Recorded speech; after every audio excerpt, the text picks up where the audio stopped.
नुपुर शर्मा प्रकरण में जो कुछ कहा गया था वो कितना सही था, कितना गलत। थोड़ा सा अलग अलग राय हैं।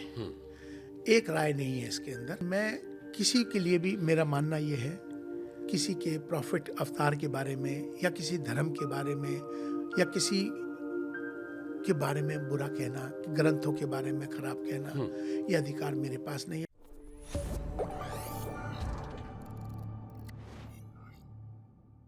इस देश में 2 साल पहले घटना हुई थी नुपुर शर्मा प्रकरण की, और वो बहुत विवादित हो गई। उसके चलते इस देश में कई लोगों की जिंदगी चली गई।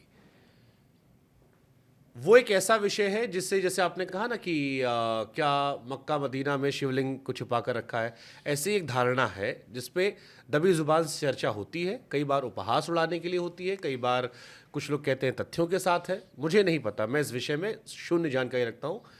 मेरे मन में सिर्फ एक सवाल है, नुपुर शर्मा प्रकरण में जो कुछ कहा गया था वो कितना सही था, कितना गलत था, उसकी व्याख्या सहित थोड़ा समझा दीजिए, ताकि एक बार के लिए ये विषय फिर परमानेंटली बंद हो जाए। मुझे याद दिलाएंगे उन्होंने कहा क्या था?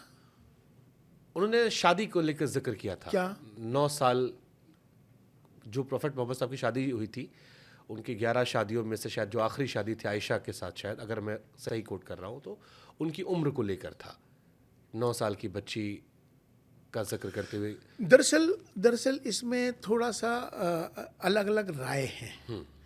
एक राय नहीं है इसके अंदर। उसमें कहीं पे 14 साल की भी जिक्र है, 19 साल का भी जिक्र है, लेकिन सही बात नहीं है।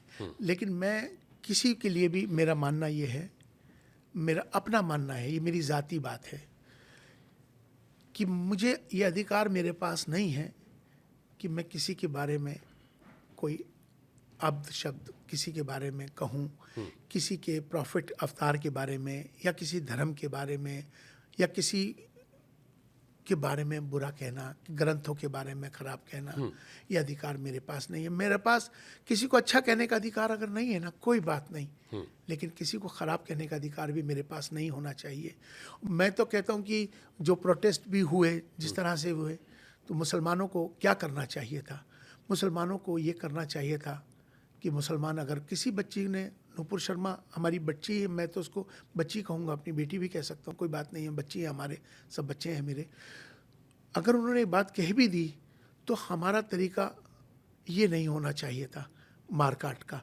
हमारा तरीका ये होना चाहिए था कि जो मोहम्मद साहब की जो जीवनी है, उस पर जो किताबें लिखी गई हैं, वो उनकी जीवनी, वो किताब उनको भेज दी जाती कि बेटा, आपने जो सुना दुनिया सोशल मीडिया पे, वो आपका ज्ञान ठीक नहीं है, आप इसको पढ़ लीजिए। उसको प्यार से भी कही जा सकती थी। मतलब कॉन्फ्लिक्ट को हम बढ़ाने के बजाय हम प्यार से भी कर सकते हैं ना। मिसाल के तौर पे एक एग्जांपल देता हूँ आज आपको। क्या हुआ कि जमुना पार में रामनवमी की शोभा यात्रा निकलनी थी 4 साल पहले, और बड़ा हंगामा हो रहा था। 4 मस्जिदें आ रही थी उस समय में, और नमाज का समय शुरू हो रहा था।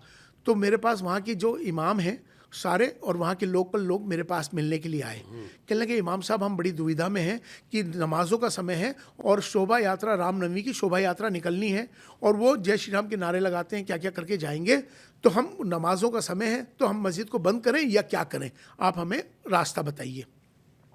तो मैंने कहा, वेरी सिंपल, तुम कुछ भी मत करना, जैसे मैं बोलूँ वैसे कर लेना। कहने लगे, बताओ। नहीं, मैंने कहा, करना वैसे ही जो मैं बोल रहा हूँ। कहने लगे, ठीक है इमाम साहब। तो मैंने कहा कि जब मस्जिदें बंद मत करो, मस्जिदें खुली रखना। 4 मस्जिदें बीच में आ रही थी, और मस्जिदों के बाहर आपने टेबल लगानी है, पानी की बोतलें रखनी है, फ्रूट रखने हैं, और मस्जिदों के छतों पर फूल लेके जाने हैं। तो जब शोभा यात्रा निकलेगी तो आपको फूल बरसाने हैं, और नीचे लोगों को जो शोभा यात्रा में निकलेंगे उनको पानी पिलाना है। भाई ये काम मेरे कहने से कर देना, इसमें चेंज मत करना। कहने लगे, ठीक है इमाम साहब, जैसा आप फरमाएंगे। उन्होंने वही किया। चारों मस्जिद के लोगों ने दरवाजे खोल दिए, शबीले लगा दी, पानी का, ऊपर से फूलों का इंतज़ाम कर दिया। शोभा यात्रा गई तो फूल बरसाने शुरू कर दिए, और वहाँ लोग पानी पी। तो वो जितने भी सनातनी थे वो इन लोगों से गले मिल मिल के जा रहे थे, और आज ये 4 साल हो गए, आज तक वो टेंशन खत्म हो गई। तो मकसद कहने का ये है कि संवाद, डायलॉग, ये कंटिन्यू रहना चाहिए। मैं संवाद का आदमी हूँ। मैं कहता हूँ कोई भी प्रॉब्लम हो, संवाद के ज़रिए से करो। अब हरियाणा में जो झगड़ा हुआ था वहाँ पर, जो नल्हड़ पर, ये मुसलमान ज़्यादा मेजोरिटी में थे, वो वहीं पे सबीले लगा देते, उसको थोड़ा पानी लगा देते, वो आप प्याल बिल्कुल- पिला आप बिल्कुल- देते। आप प्यार से हैंडल कर सकते थे, हर जगह हैंडल हो सकता है। बट मैं इस पे आता हूँ, ये टॉपिक मैंने इसलिए क्योंकि छेड़ा क्योंकि आप धर्म के जानकार हैं। मैंने जितना पढ़ा, क्योंकि मैं भी इस बारे में पढ़ रहा था, फर्स्ट मुस्लिम महिला खदीजा जी थी। खदीजा जी मुस्लिम बोले तो मतलब प्रॉफिट साहब की वाइफ। फर्स्ट वाइफ जो खदीजा जी। अच्छा, एक मैंने बड़ा इंटरेस्टिंग फैक्ट और पढ़ा कि जो 11, क्योंकि पुराने ज़माने में लोग ज़्यादा शादियां करते भी थे, 11 मैरिजेस में से 10 मैरिजेस में विधवा थी वो महिलाएं। इसके पीछे क्या कॉन्सेप्ट सर हो सकता है? क्या बात तुमने कही, बड़ा मिश्रा जी, बहुत अच्छे सवाल कर रहे हो आप। रमज़ान का महीना, मेरा मुंह तो तुमने सुखा दिया, लेकिन ये भी इबादत है जो मैं आज कर रहा हूँ। मैं सचमुच में ये इबादत है, मेरे भाइयों की गलत फहमियाँ दूर हो जाएंगी ना, मेरी आज की पूजा पूरी हो जाएगी ये रोज़े की। रोज़े में बुलवा रहे हो, मुझे मज़ा आ रहा है बात करने में भी, क्योंकि सत्य की बात, हक बात बोलना भी चाहिए। आपको बताऊं, ये शादी कॉन्सेप्ट 4 करने का पीछे ना समझने की ज़रूरत है। ये शौकिया शादी करने का हुक्म नहीं है। लोगों को मालूम नहीं है कि 4 शादी करने का हुक्म है, लेकिन शौक में नहीं है। आपको शादी मेरी हो गई, मान लो मेरी बीवी के बच्चे नहीं हो रहे हैं, तो अब मैं मजबूरी में कोई दूसरी शादी भी कर सकता हूँ। अपनी बीवी से इजाज़त ले लो कि भाई देखो ये बच्चे नहीं हो रहे, तो हम एक बीवी को ले आते हैं जिससे बच्चे भी हो जाएंगे। वो इजाज़त दे देगी, हाँ जी हो गई। बहुत सी ऐसी बहनें हैं हमारी, बेटियां हैं हमारी, जिनकी उम्र निकल गई, शादी हो नहीं रही है।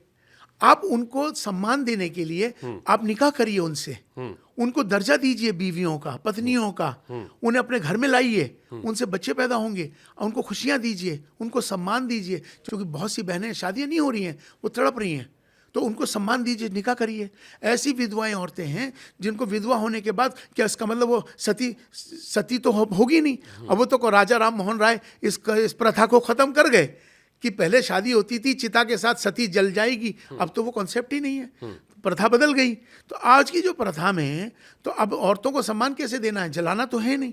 अब उसकी शादी हो गई, मिसाल के तौर पे एक बच्ची थी, एक्सीडेंट हुआ भी, उसकी शादी हुई और उसका आदमी मर गया, तो क्या वो पूरा जीवन भर ऐसे ही गुजारेगी? उसको शादी करनी चाहिए।